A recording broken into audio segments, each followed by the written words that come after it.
Hello, ladies and gentlemen. Welcome back to the channel. I hope your day and your week have been going very well so far. The first official full college football slate of the new year is officially upon us. College football week 1, if you will. And I've got some really great picks to go ahead and share with you guys. But first, as always, people, please make sure to go ahead and hit the subscribe button, hit that like button, and drop a comment down below. It helps the channel grow, and it really does mean a ton to us. We've got a ton of great content coming out here on the channel all throughout football season that you will not want to miss. So please, if you haven't already, hit the subscribe button down below. Guys, I could not be more excited to go ahead and do a deep dive on college football with you guys. Week 0 is always fun, but there's only a handful of games to talk about. This is our first full, real slate. Waking up on a Saturday and seeing all those games on that list, no better feeling. So I'm really excited to dive into today's video. I've got 11 picks to go ahead and share with you guys for this week 1 college football slate. Now, I mentioned this in my week 0 video. I'll mention it again in week 1 as the guy who's handing out 11 picks. Be cautious and be conservative here in the early parts of the season when it comes to sports betting on college football. It's very, very tough early in the year. All these teams are trying to figure themselves out. It's hard enough for us to figure them out, let alone themselves. So be cautious. I'm not saying don't bet at all, but don't throw your whole bankroll on a couple of plays here in week 1. There's a long college football season ahead. So save your money, bet, but just bet responsibly and have fun, but not too much fun early on.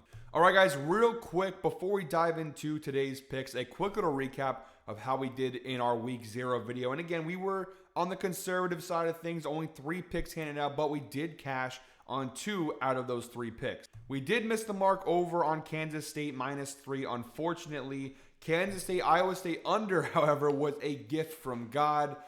Very, very lucky. That was the sweatiest of sweaty bets, but we did cash the under. And the same thing for Hawaii Moneyline. Both of our hits were real heartbreakers. Well, could have been heartbreakers, but they took a couple years off our lives there for sure. But we did go 2-1, so we're starting the year off on a positive note, plus money. And one last thing, guys, before we dive into the picks finally, to celebrate the first full slate of the college football season, I want to go ahead and offer a little giveaway contest. I like to do giveaways. You'll be doing them all season long here on the channel. But to kick off the first full week of college football, I want to give away a free $25 Amazon gift card. The rules are simple. All you have to do is comment CFB college football, of course, CFB down below in the comment section. I'm picking one lucky commenter to win a free $25 Amazon gift card. So comment CFB down below for your chance to win. With all that out of the way, guys, let's finally go ahead and dive into our week 1 college football picks. All right, guys, getting things started here. We have a couple Friday night games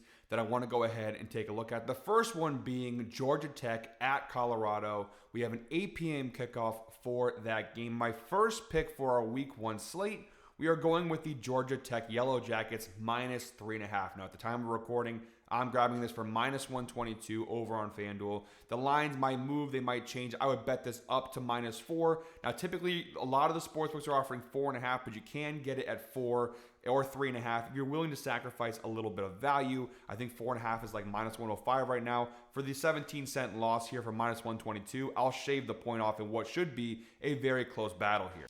Now, starting off with the pros as to why I like Georgia Tech -3.5 in this game. First and foremost, it is the offensive consistency that Georgia Tech has. Obviously, quarterback Haynes King is returning. This offense is very much the same as it was last year in terms of system, in terms of philosophy. And in these early parts of the season, especially when so many other teams are dealing with so much roster turnover, we'll talk about Colorado in a second there, they definitely apply to this point. Having the same starting quarterback with so many years of experience like Haynes King has is very, very important. And when he was healthy last year for Georgia Tech, this team was phenomenal. They also returned their starting running back. Their defense was very questionable last year, but they did make some nice moves in the transfer portal to improve specifically their defensive line. Georgia Tech's offense should be one of the best in the ACC, next to, of course, Clemson, but their defense should also be improved. So I like Georgia Tech a lot this year. I think they are one of the best teams, if not the second best team in the ACC this year. Obviously, Miami has a strong case there. Clemson, obviously the favorite in the ACC right now. But Georgia Tech deserves to be in the conversation there for sure. Now, the other positive for us here is the fact that Colorado, like I kind of mentioned, A lot of roster turnover. We all know no Travis Hunter, no Shedeur Sanders on offense. On defense, they've lost a lot of pieces in their secondary, which obviously includes the other Sanders brothers, Shiloh Sanders.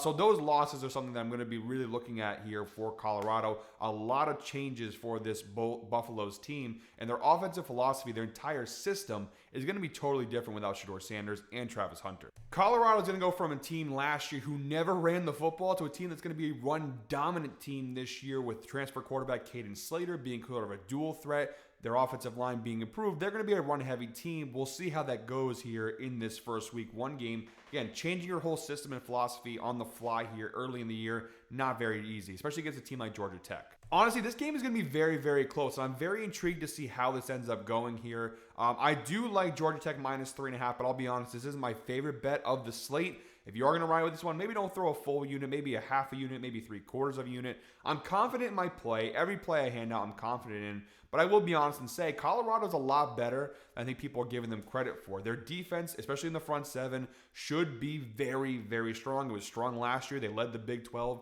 in sacks last year. I think they're going to be really strong in their pass rush again this year. Again, obvious questions in the secondary for Colorado, yes. But this defense is so solid. They have one of the better offensive lines in the nation, which is a real plot twist when you look back to 2 years ago when Deion Sanders first got there, how bad their offensive line was. They actually have some legitimate talent there on that offensive line, some future NFL draft pick. And who knows, maybe this new run-heavy offense featuring transfer quarterback Caden Slater could end up being successful. This Georgia Tech defense wasn't all that good last year. They should be better, but again, similar to how Colorado trying to figure things out on the fly with their new offense, Georgia Tech going to have to try to figure things out with their new defensive front. So I do like Georgia Tech minus 3.5, but I will acknowledge Colorado a lot better than people are giving them credit for. There's going to be a drop-off, but not as much of a drop-off as you think. So I do like Georgia Tech minus 3.5, but this game will definitely be a tight one in Colorado. All right, guys, our second pick in today's video, we have another Friday night game here, 8 p.m. kickoff. We've got Auburn and Baylor. Auburn going on the road in Waco to take on the Baylor Bears. I'm rocking with Auburn money line here. Minus 125 on DraftKings is the best available odds that I grabbed it for. And this is another one where it's going to be a very tight game. The line I think is at minus 1.5, minus 2 at some sports books for Auburn. Some are minus 2.5. So it's going to be a very tight game here in Waco.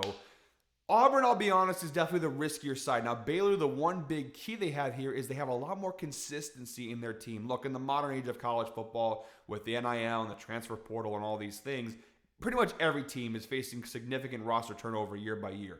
Even before transfer, obviously, college football is a sport that's designed to have a lot of roster turnover because of going to the draft and graduating, all these things. The most you're going to have a player there is 4 or 5 years to begin with. Everyone knows these things, but Baylor, in terms of all the losses and the changes, Baylor's a very similar team, especially on the offensive side of the football. A lot of similarities.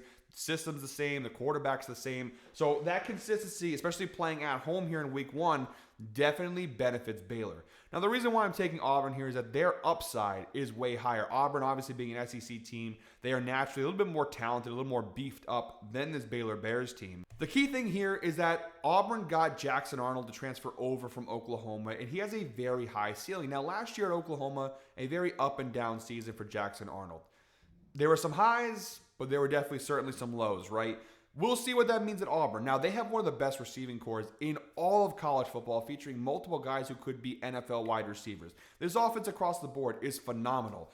The reason why I like Auburn here and why I ultimately decided with them is that the upside with this offense featuring Jackson Arnold with this wide receiver room against a Baylor secondary that is particularly weak.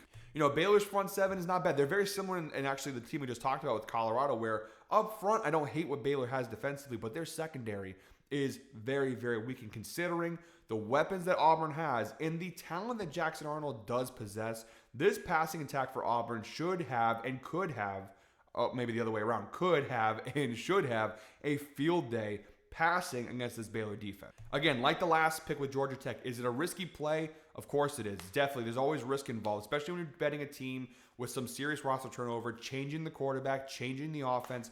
But Jackson Arnold has a very high ceiling as a quarterback. I think he could be a great college quarterback.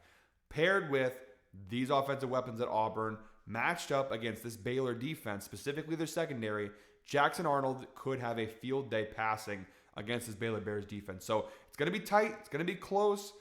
We're relying heavily on Jackson Arnold, who, again, very inconsistent last year. Now transferring over his first game in Auburn. New system, new team, new changes. We're putting a lot of pressure on this kid to deliver it for us, but I do like Auburn money line here ultimately, minus 125 over on DraftKings. Again, their passing attack, as long as Arnold is somewhere close to his highs at Oklahoma last year, we should be good to go here. Getting some of our riskier picks out of the way early on here in today's video. Our third and final pick from Friday's slate here. We're looking at UNLV at Sam Houston, 9:30 p.m. kickoff, and we're going with the over here for UNLV Sam Houston, 60.5, minus 123 over on DraftKings. Both of these teams, just based off of their week 0 performances, could have some of the worst defenses in college football this year. UNLV in particular, very alarming. They were, I think, like a 34.5 point favorite, and they only won 38-31.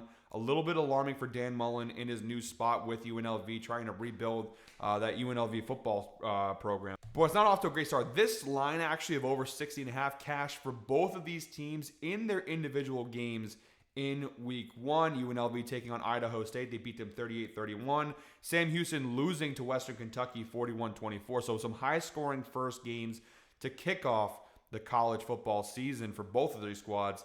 And again, both defenses very weak. UNLV gave up 31 points. Sam Houston gave up 41 points. But the other key part is both offenses look to be pretty solid. Sam Houston's offense took a massive jump forward in that week 0 game versus Western Kentucky in comparison to what they looked like last year. Their offense actually looks to be pretty solid this year. And UNLV, again, they scored 38 points against Idaho State. So these are two offenses that, although they're not, let's say they're not the most efficient offenses in the league or in the nation, they are solid. And considering how poor both of these defenses look, UNLV had, I think, something like 17 missed tackles in their week 0 game against Idaho State. Considering how porous these two defenses looked, as long as these offenses are operating at even 70% efficiency, they should be able to go ahead and cash this over. I expect a high-scoring, kind of a sloppy game, but a lot of points to go on the board here. So I like the over for UNLV Sam Houston, over 60.5. And again, minus 123, pretty good value there over on DraftKings. All right, guys, with the Friday slate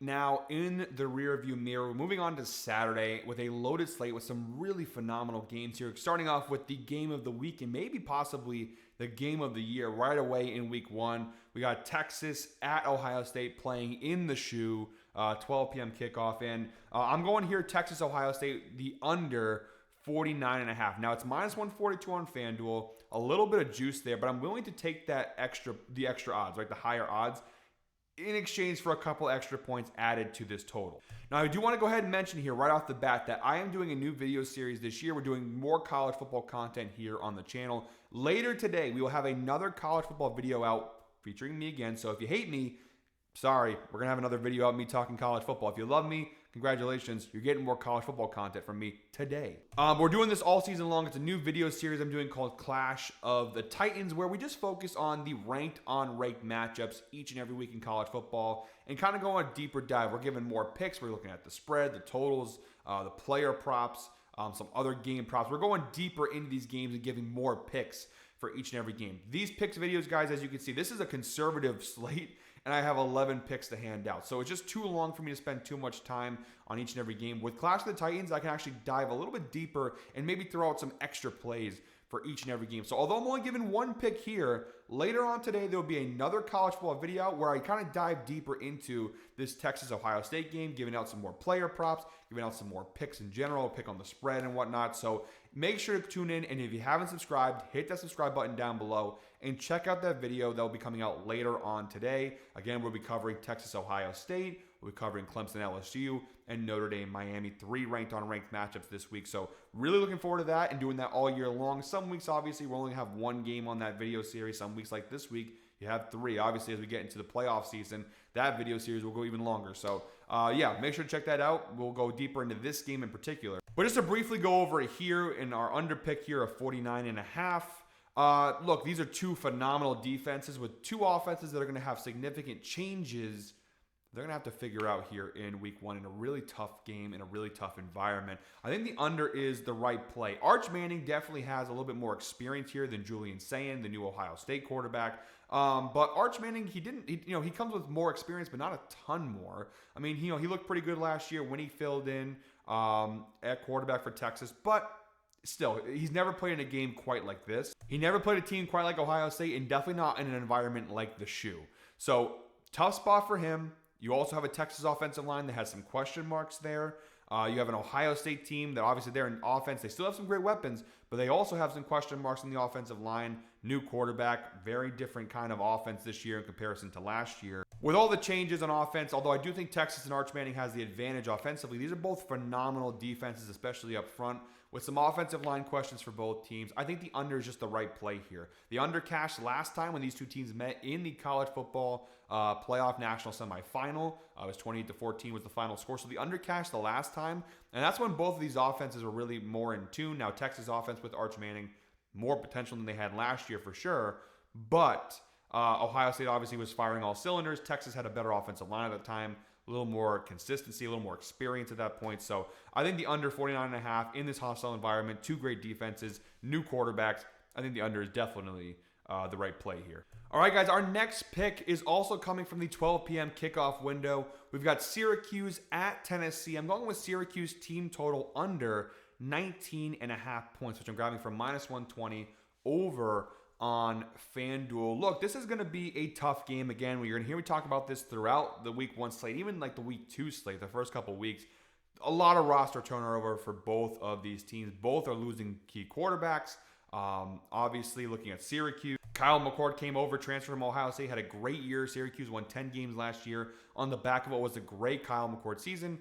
He's obviously gone and replaced with a quarterback with not the type of experience that Kyle McCord had. Kyle McCord had starting experience at the Ohio State University. Now, listen, I'm not trying to discredit my Notre Dame Fighting Irish, but Steve Angeli started one game at Notre Dame. Kyle McCord had a whole season as a starting quarterback at Ohio State playing in big games. Steve Angeli just did not have the experience that Kyle McCord had. And you coming over from Notre Dame, this is only his second career start, and you're on the road at Rocky Top taking on Tennessee with a Tennessee defense that is very, very solid. I think Syracuse is going to have a really hard time scoring points in this game. Now, I considered a couple different picks here. I considered Tennessee -13.5. The problem is Tennessee also has a new quarterback, okay? Joey Aguilar. Big changes on their offense. You also have, I thought about taking the under in general, okay? But they also got to think, although I don't love Tennessee's offense in this game, they could go off because Syracuse, a lot of turnover on both sides of the football. I think ultimately the safest play in this game was this Syracuse team total under 19.5 points because I think at the end of the day, even if Tennessee's offense struggled, the one consistent that I'm very sure of here is that Syracuse offense will have a tough time scoring the football. Again, they can score 19 points here. We still cash the under. I just don't see this team scoring 20 plus, scoring 3 or more touchdowns in this game. It's a really solid Tennessee offense against a new look Syracuse offense. I think I just said that wrong. A really solid Tennessee defense against a new look Syracuse offense featuring a new quarterback that, again, I have a lot of love for Steve Angeli being a Notre Dame fan, but he couldn't win the starting job here at Notre Dame, and then he goes to Syracuse, and he's got one career start under his belt on the road at a hostile environment in Tennessee. Not a good first start for him, I think. So Syracuse team total under 19.5. That to me seemed like the right play in this game. All right, guys, for my next pick, I'm moving into the 3:30 p.m. window here. And this particular pick, I'm not going to spend too much time on because, honestly, I don't really need to. We're looking at Penn State versus Nevada. More specifically, Nevada at Penn State. Again, 3:30 p.m. kickoff. I'm going Penn State here, -43.5, -105 over on FanDuel. Typically, I don't love betting these type of games where you have the heavy ranked team versus the low ranked non-ranked team, or the lower non-ranked team. Because the spreads are always so high, and it's like, how do you even figure this number out? The one thing with Penn State, though, is, especially James Franklin in his career at Penn State, they cover games like this. Now, the big thing with Penn State is they are a media darling coming into this year. Drew Allar returning, obviously. Phenomenal defense. You got a quarterback now who's been there for multiple years, tons of starting experience, played in big games, won a bunch of games, solid offense around Drew Allar. I think Penn State, again, in these games, they typically cover. I don't have the numbers in front of me, but James Franklin's cover rate when playing these non-ranked teams is phenomenal. He destroys, especially at home, destroys teams like Nevada 43.5 seems like a crazy number, and it certainly is. But Penn State winning by 45 points in this game is very realistic. Again, Nevada, they were a bad team last year, not a great team this year on paper. And Penn State, one of the heavyweights in college football right now. A lot of people are picking them not only to go to the playoff, but to maybe be a national championship contender. I'll believe that when I see it. James Franklin has a reputation for winning these type of games, but not winning the games that matter in the big spots. So we'll see with Penn State this year, but I do think minus 43.5 is a solid play in terms of our week 1 college football slate. All right, guys, next up, sticking with the 3:30 p.m. kickoff window, we're looking at Alabama at FSU. And I'm rocking with the Crimson Tide here, minus 13.5, which I'm grabbing for minus 123 over on DraftKings. Now, real quick, I do want to apologize. I know I'm not really showing you guys much data, much analytics. Usually my videos really dive into the numbers and the analytics and the matchup trends and all that stuff. Fortunately, when we're at week 1 or week 0, you don't really have much to go off of here. So there's no point in showing you guys numbers from last season when all these teams are drastically different. So you're going to see my face a lot, but in future videos, you will see me kind of dive into the numbers a little bit more, the matchup data, all stuff like that. Here in week 1, though, we don't really have much to go off of, so there's no point in showing you guys outdated information that doesn't really apply to this game here. But in looking at this game, I love Alabama in this matchup. Obviously, we know what Florida State went through last year, an abysmal year. A lot of changes for Florida State. New offensive coordinator, new defensive coordinator. They bring in Thomas Castellanos, the transfer from Boston College, a dual threat quarterback. A lot of transfer portals coming in for transfer players coming in for FSU.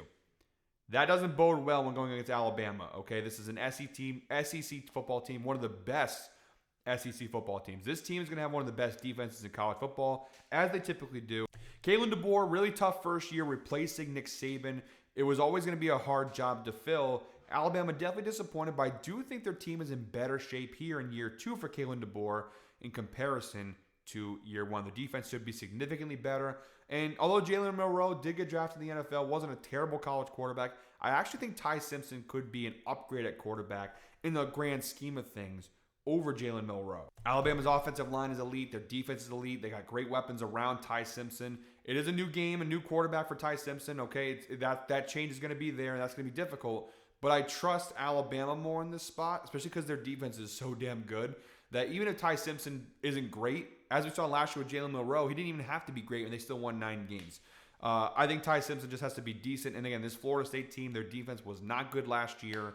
And although it should be better this year, it's going to take time for Florida State for some of those changes they made in the offseason to really take hold. It'll be a slow start for Florida State for sure, unlike Alabama, who I think are going to come out the gates hot and ready to go. Despite the new quarterback, despite the changes in their offense as well, I like Alabama a lot here, minus 13.5, even on the road against Florida State. This team was just so bad last year. You can't just go from that bad to able to contend with Alabama in one offseason. I don't care how many transfer guys you bring in. This is especially with the new coordinators and new stuff. Mike Norvell's got his work cut out for him this year at Florida State. I do think they will be better than last year for sure, but going to take time for Florida State versus Alabama, where this team has a lot of returning players, and even when they're not returning players, they're bringing in NFL caliber transfers into Tuscaloosa. So I love Alabama here, minus 13.5, and for minus 123, I think the value is certainly there for the Crimson Tide. All right, guys, we're now moving into the later slate on Saturday. We got 4 picks left. Next up, we've got LSU at Clemson. 7:30 p.m. kickoff again, one of the best games on the slate, and a game that we will cover more in depth on Clash of the Titans, which again comes out later on today, so make sure to check that video out. But to go over it briefly here and talk about it a little bit in this video, we are going with Clemson here on the pick, minus 3.5. It's minus 118 over on FanDuel right now. Look, I just think Clemson is going to be one of the best teams in college football this year and a legitimate national championship contender. There's a reason they're ranked number 4 in the country to kick off the season.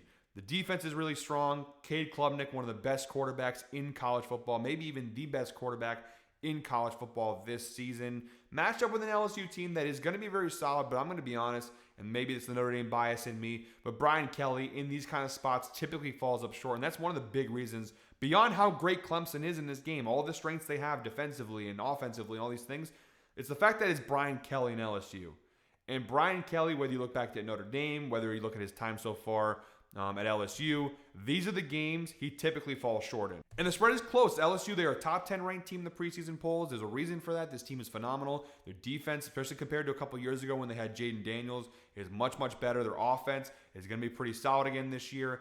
But it really just boils down to the coaching. I think Dabo Swinney, obviously known for winning these big games. He had a couple of down years, but he's finally brought the Clemson program back to the top, or hopefully he will. We'll see how the season goes for them, obviously. But I think they have the home field advantage, strong. I think they have the coaching advantage clearly. I think they have the better team in general. But I think that Clemson here has a clear advantage. I think Brian Kelly, until he proves he can win the big games, I just can't bet on, especially week 1 big games. This is where he typically falls apart. So give me Clemson minus 3.5. And again, we'll talk about this game in a little bit more detail when we talk about it on Clash of the Titans. But right off the bat here, Clemson minus 3.5 seems like the right play for this one. All right, guys, in our final game in Saturday's slate, we still have a couple picks on Monday and Sunday to look at, but we do have our last game from Saturday's slate. We have Utah at UCLA, 11 p.m. kickoff. I'm going with the Utah Utes here, minus 5.5, minus 108 on DraftKings. I think is it Utah Utes or Utes? I don't know. Utah minus 5.5 here, minus 108 over on draft. I think Utah is in store for a massive bounce back season. Actually, both these teams, including UCLA, made some really great moves in the offseason to put their teams in good positions to improve. UCLA obviously bringing in the transfer quarterback from Tennessee, Nico, and I'm not even going to try to say his last name because if you watched my videos for a long time, I suck at name pronunciation. But Nico, coming over from Tennessee, should transform this UCLA offense into something pretty special. But I think Utah is a really solid team. They have been screwed over by injuries the last couple of years, and honestly, Cam Rising, no disrespect, when he was on the field for Utah, he was a great quarterback. But I think them finally moving on from Cam Rising puts them in a better position. There's a lot to like here with Utah. Their offensive line, going to be phenomenal. Their defense, going to be phenomenal. They're an incredibly consistently well-coached team by Kyle Whittingham. There's just a lot to love with Utah. And the biggest problem has been their offense a lot of times with the quarterback situation. They bring in transfer quarterback Devin Dampier. Now, why this point is important, first off, Devin Dampier, really solid quarterback transferring over from New Mexico, a dual threat quarterback. What makes this even more interesting and even more special for Utah is that their new offensive coordinator who replaces Ludwig after last season, they bring in from New Mexico. So Jason Beck comes over from New Mexico. He's the new offensive coordinator for Utah, and he brings over his quarterback from New Mexico to Utah. So where a lot of these teams we talked about all video long about these new quarterbacks transferring in, new systems, new this, new that. Actually, for Devin Dampier, yes, it's a new team, and yes, there's some new surroundings and new players, but the system will be very familiar to him because it's the same system or a similar system that he played in New Mexico. So there's not going to be a lot of learning. He's going to be able to kind of fit in very easily to Jason Beck's offense. And Jason Beck knows how to utilize Devin Dampier at this point. So I think unlike other offenses where you have these transfers and changes in coaching staffs, you have a lot of difficulty, adjusting, and there's usually a transition period. That won't be the case here for Utah. Devin Dampier and Jason Beck, I expect them to have a lot of success this year at Utah.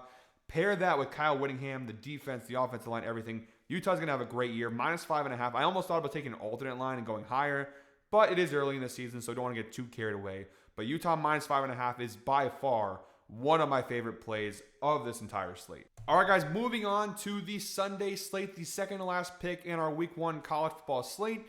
We have Notre Dame at Miami, number 6 ranked Notre Dame at number 10 ranked Miami. 7:30 p.m. kickoff on Sunday night. If you can't, obviously play like a champion today, diehard Notre Dame fan here. I will be glued to my couch on Sunday night watching this game. Again, another game that we'll kind of talk about a little bit more in Clash of the Titans, but I love the first half under as the pick that I'll give in this video. The first half under here. Again, I feel like I'm probably annoying you guys talking about the same thing over and over, but it's the truth for all these teams. There's a lot of turnover in the rosters, a lot of changes over the offseason for pretty much all these college football teams. But especially Notre Dame and Miami, a lot of different changes. Now, focusing on the offense, and the reason why I like the first half under here is a lot of changes with the offense. Obviously for Miami, gone goes Cam Ward, first overall pick in the NFL. They replace him with Georgia transfer Carson Beck, who comes with a lot of experience in his own right. Miami, obviously one of the best passing offenses in college football. It's going to be a very different offense because Cam Ward and Carson Beck, very different types of quarterbacks, but losing Cam Ward and Carson Beck being your consolation prize honestly isn't all that bad.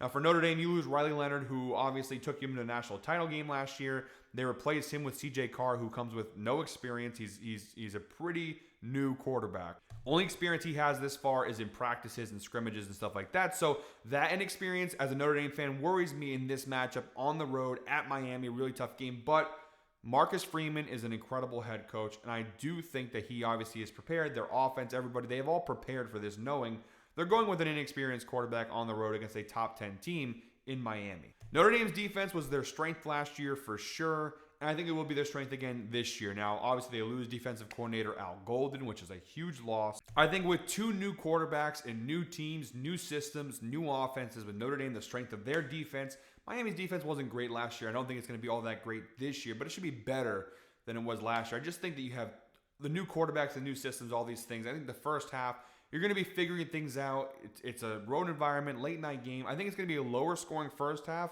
followed by a higher scoring second half when both teams start to make adjustments and figure some things out as CJ Carr becomes more comfortable, as Carson Beck becomes more comfortable. I think you'll see some more points in the second half, but I think the first half here, the under might be the right play. Under 23.5, it's minus 105 over on BetMGM. To me personally, that's the way to go for this game if you're looking for a safer pick. Again, on Clash of the Titans, I'll go a little more in depth and give some more plays, but I think the first half under 23.5 is certainly the play in this one, minus 105 over on BetMGM. All right, guys, in our 11th and final pick in today's video, we're looking at Monday Night Football. For college football, we've got UNC, TCU, 8 p.m. kickoff. This game is being played in Chapel Hill, so it's a home game for North Carolina. I'm taking the home underdogs here, the UNC Tar Heels, plus 3.5, minus 110 over on FanDuel. There is some sharp action early on here on the Tar Heels. And look, I'm going to be honest, guys, I don't have a lot of data to go off of here. I don't have a lot of numbers. But if you guys didn't know, UNC got a new head coach this past offseason.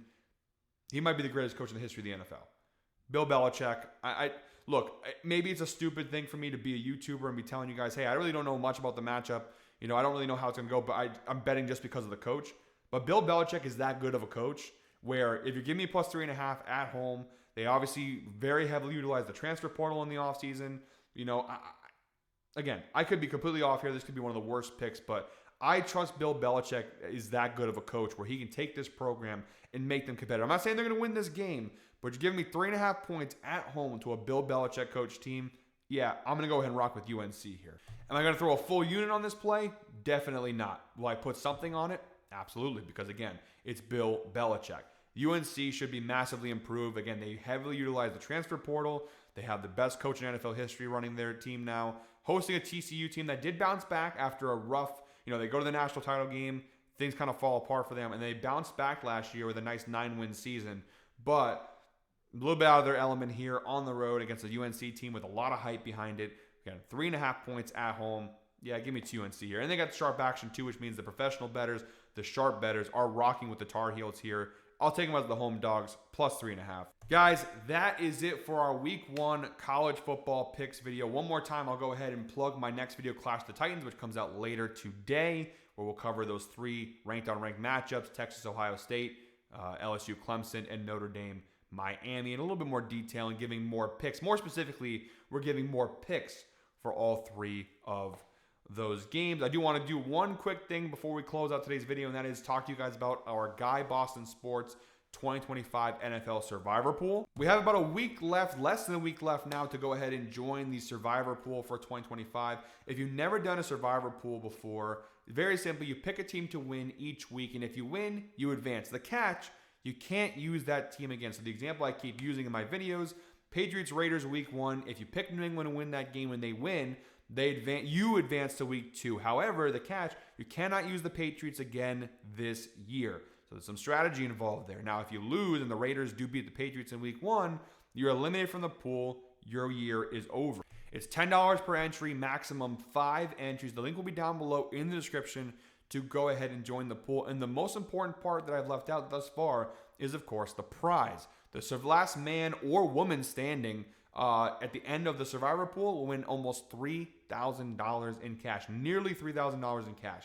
A lot of money to be won. Again, it's $10 per entry, maximum 5 entries, so you can give yourself multiple chances to go ahead and win. Make sure to go ahead and join. We have plenty of spots still left. We do have a good number of people who have joined already, but if you haven't already, consider joining that Survivor Pool. Link will be down below in the description. Guys, that is it for me today. Thank you very much, as always, for watching. One more time, please make sure to go ahead and hit the subscribe button, hit that like button, drop a comment down below, and make sure to check out Clash of the Titans coming out later today here on the Guy Boston Sports YouTube channel. Subscribe so you don't go ahead and miss the release of that video. And yeah, I'll be back next week and every week now through the rest of the college football season, breaking down weekly picks. Until next time, guys, I hope you're all winners. Enjoy week 1. Have some great fun. We got a fantastic, phenomenal slate to kick off the college football season with some great games. Until next time, hope you're all winners. Let's go ahead, make some damn money, baby. Let's go.